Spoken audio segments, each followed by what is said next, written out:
खोब दुखुनांथावना बाथ्रा दिनैनि दिनाव जोंहा सिनाकान्त बसुमतारिया दिनैहाय दिनैनिल' खोथा नङामोन। बियो सेंग्रा समनिफ्रायनो आबसुनि बर' सोमावसारनाय जाजेननायनिफ्रायनो बिथाङा बर' सोमावसारनायाव बाहागो लाबोदोंमोन बर' फरायसा आफादनि जानानै आं मोनथिनायाव ब्लकआव। ओमफ्राय बिनि उनाव बिथाङा आरो साहित्य सभानिबो बर' साहित्य सभानिबो प्राइमारि लेभेलनिफ्राय फैयै डिस्ट्रिक्ट लेभेलसिमबो आवगायबोदोंमोन आरो बिथाङा खोब मोजां कर्मिमोन। बिथाङा ओरैबायदि मोजां कर्मिमोन बियो मालाबाबो नंखायखौ बुङामोन आरो बियो बुंनोबो गियामोन, सैथो खोथाखौ बुंग्रा मानसिमोन आरोखि। जायखि जियानो जा बिथाङा थैनायनि थाखाय जोंहा बेयाव दुखुनांथाव जादों। जोंहा बिराद मोजां सासे वार्कार भर्ति जादों। ओमफ्राय बिनि उनाव बिथाङा फैनानै जों बिपिएफआव हाबफैबाय। बिपिएफआव बिथाङा हाबफैनानै बहुद सहाय खालामबाय जोंखौ डिस्ट्रिक्ट हिसाबै। जेब्ला थांनाय बिटिसि इलेक्सनाव बिथाङा इनचार्ज प्रेसिडेन्ट हिसाबै तामुलपुर डिस्ट्रिक्टखौ दैदेनदोंमोन। बे हिसाबैनो जोङो तामुलपुर डिस्ट्रिक्ट हिसाबै जोङो सानै एमसिएलए देरहाहरनो हादोंमोन, गणेश कछारी आरो मोसौ बसुमतारिखौ।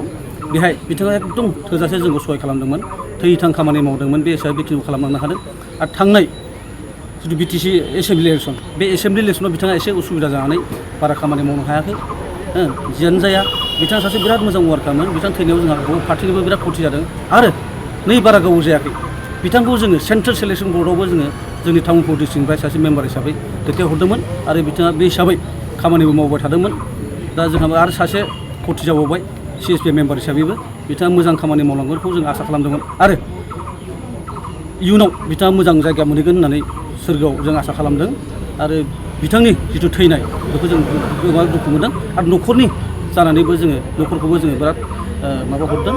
जेनेबा बिथांनि थैनायाव बिराद खथि जाबाय, खारन बिथाङानो न'खरखौ नायग्रामोन। बाजैजों बेजोंल'मोन, फिसालायाबो बाहेरायाव थायो इन्जिनियार हिसाबै। दा जियानो जाया जोबोद खथि जादों जोंनि बिपिएफआव हिसाबैबो। जों आसा खालामो आरो बेबायदि जों गोदान आरो सासे मोजां वार्कार मोनबावगोन होननानै। आरो बिथांखौ जों आसा खालामदों गोजौआव जेनेबा मोजां जायगा मोनहैथों होननानै। आंनिफ्राय बुंनांगौ बेखिनियानो।